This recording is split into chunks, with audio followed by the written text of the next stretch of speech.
कस्टमरला किती आवड आहे या इन्क्लिनेशन आहे ऑनलाईन कॉमर्सची, राईट? तर मी एक्झाम्पल देतो. भारत सरकार एक प्रकल्प करते, टेक्नॉलॉजी प्रकल्प आहे ONDC म्हणून, open network for digital commerce. हा पूर्णपणे ऑनलाईन कॉमर्ससाठी बनवलेला आहे, भारत सरकारचा प्रकल्प आहे. अगर भारत सरकार करते ह्याचा मतलब की ऑन ग्राउंड त्यांना दिसतंय की लोकांना ऑनलाईन कॉमर्स पाहिजे, ऑनलाईन त्यांची शॉपिंग पाहिजे लोकांना, राईट? तर अगर मला जे कोविडमुळे जे चेंज झालं आहे भारताचं पॅटर्न, कसं झालं आहे, हळूहळू सगळंच ऑनलाईन होत चाललं आहे. पहिला टप्पा होता आपलं digital commerce, digital payment, right? आपण आता बघतो, एक पानवाला, एक भाजीवाला कोणीही कॅशमध्ये करत नाही, सगळे तुम्हाला QR कोड देतात आणि पेमेंट घेतात, राईट? तो पहिला स्टेप होता डिजिटायझेशनचा.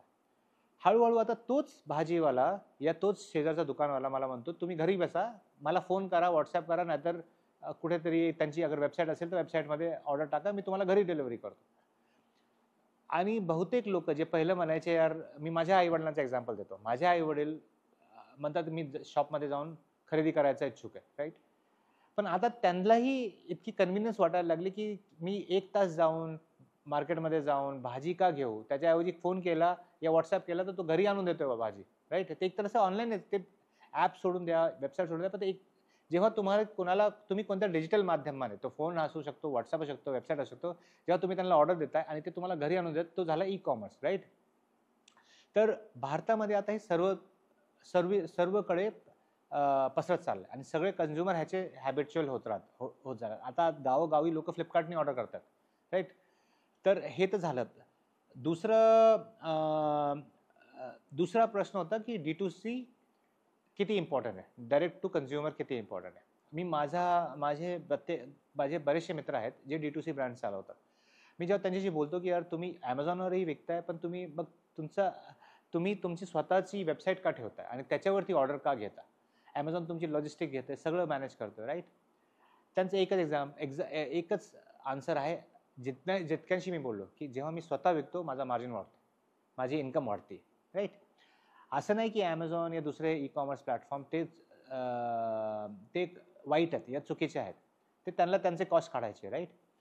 तर आपल्याला त्यांना अवॉइड नाही करायचं आहे, त्यांचाही वापर घ्या तुमची सेल वाढायला.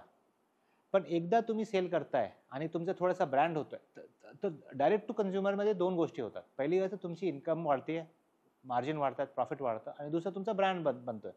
तुम्ही कोणत्या थर्ड पार्टी प्लॅटफॉर्ममध्ये डिपेंडेंट नाही राहणार. उद्या समजा एका प्लॅटफॉर्ममध्ये तुम्ही म्हणालात की यार मला हे प्रॉडक्ट लिस्ट नाही करायचं, या काही कारणावश ते प्रॉडक्ट तिथनं गेलं, तुमची सेल बंद नाही होणार. तुमच्या कस्टमरला माहीत आहे की हा ब्रँड आहे, हा चॅनल आहे, त्या चॅनलच्या थ्रू ते शॉपिंग करू शकतात. तर मला असं वाटतं की आज जे कोणी काही प्रॉडक्ट जे डायरेक्टली कंझ्युमर सोडा B2Bलाही विकतोय, राईट? त्याला एक स्वतःचं D2C चॅनल पाहिजे. D2C चॅनलचं सगळ्यात इम्पॉर्टंट, आता आमच्याकडे बरेचसे जे क्लायंट असतात भारताचे, ते दोन कारणामुळे आमच्याकडे येतात, आमचा प्लॅटफॉर्म वापरतात. पहिली बात ते एक डिजिटल ब्रँड बनवतात, ठीक आहे? तिथनं सेल भलेही नाही झाली, पण एक डिजिटल ब्रँड क्रिएट होतीये, आणि तो खूप महत्त्वाची असते जेव्हा ते त्यांचं B2B बिझनेस म्हणा या B2C कस्टमर त्यांच्या बद्दल जानकारी घ्यायला. आजकाल कुणीही सगळ्यांकडे फोन आहे, सगळ्यात पहिलं वेबसाईट बघतात, राईट? तर पहिला हा. आणि दुसरा मुद्दा की त्यांना डायरेक्ट सेलिंग चॅनल उघडायचा आहे आपला, म्हणजे त्यांची मार्जिन वाढायला पाहिजे. तर हा सारांश म्हणजे खूप महत्त्वाचा आहे आणि सगळ्यांनी करायला पाहिजे. आजकाल तर हे जास्त महागही नाही आहे, फक्त आपल्याला थोडीशी ह्याच्यामध्ये एफर्ट घेऊन आपलं एक D2C चॅनल क्रिएट करायला पाहिजे.